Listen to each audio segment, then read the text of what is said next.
Let's see this question. The question is given as Q1, Q2, Q3 and Q4 are point charges located at a points as shown in the figure. And S is a spherical Gaussian surface of radius r, which of the following is true according to the Gauss law. मतलब कि हमारे पास यहाँ पर एक Gaussian surface दिया हुआ है, spherical Gaussian surface है और इसमें कुछ charges enclosed हैं, that is Q1, Q2 and Q3 और Q4 जो है वो इस Gaussian surface के बाहर है. तो हमें बताना है कि Gauss law के हिसाब से कौन सा ऑप्शन सही है. तो हम जानते हैं अकॉर्डिंग टू Gauss law हमारे पास क्या बोलता है. According to Gauss law, charge enclosed flux कितना होता है हमारे पास. Flux is equal to charge enclosed upon में एप्सिलॉन नॉट. अच्छा, फ्लक्स को ही हम क्या बोलते हैं, ई डॉट डी एस, यानी कि जिस भी क्लोज्ड सरफेस से, जिस भी गॉसियन सरफेस से हम इलेक्ट्रिक फ्लक्स निकाल रहे हैं वो हमारे पास होता है ई डॉट डी एस और इसका क्लोज्ड इंटीग्रल, यानी कि वो सरफेस जो होना चाहिए वो क्लोज्ड होना चाहिए, इसलिए हम ऐसा बोलते हैं flux is equals to charge enclosed upon epsilon naught and this is equals to closed integral of E dot d s. तो बस यहाँ पे हम देख लेते हैं हमारा कौन सा स्टेटमेंट सही होना चाहिए.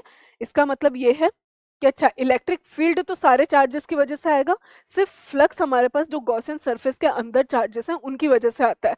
तो हमारे पास जो ऑप्शन होना चाहिए सही, हमारा जो आंसर होना चाहिए, फ्लक्स हमारे पास होना चाहिए closed integral of E1 charge 1 की वजह से, चार्ज 2 की वजह से, चार्ज 3 की वजह से प्लस चार्ज 4 की वजह से जो भी इलेक्ट्रिक फील्ड जनरेट हो रहा है इस गॉसियन सरफेस से, वो हमारे पास चार्ज एनक्लोज्ड हमारे पास कितना है, Q1 plus Q2 plus Q3. यहाँ पे स्मॉल q दिया है शायद.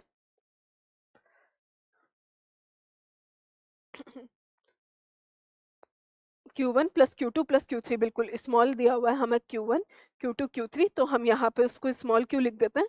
तो चार्ज एनक्लोज्ड हमारे पास कितना हो गया, Q1 plus Q2 by Q3 by epsilon naught. तो ये हमारा क्या हो जाएगा, गॉस लॉ हो जाएगा, यानी कि फ्लक्स हो जाएगा उस गॉसियन सरफेस के through.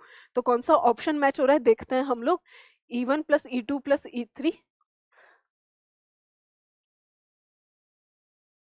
E1 plus E2 plus E3 plus E4 dot DS, मैंने उसको S लिखा है, कोई दिक्कत नहीं है, आप इसको DS की जगह DA भी लिख सकते हो, एरिया वेक्टर ही है वो basically. Dot DA is equal to Q1 plus Q2 plus Q3 by epsilon naught. तो E1 plus E2 plus E3 plus E4 डॉट DA Q1 plus Q2 plus Q3 by epsilon naught. तो correct answer will be option number B will be the correct answer.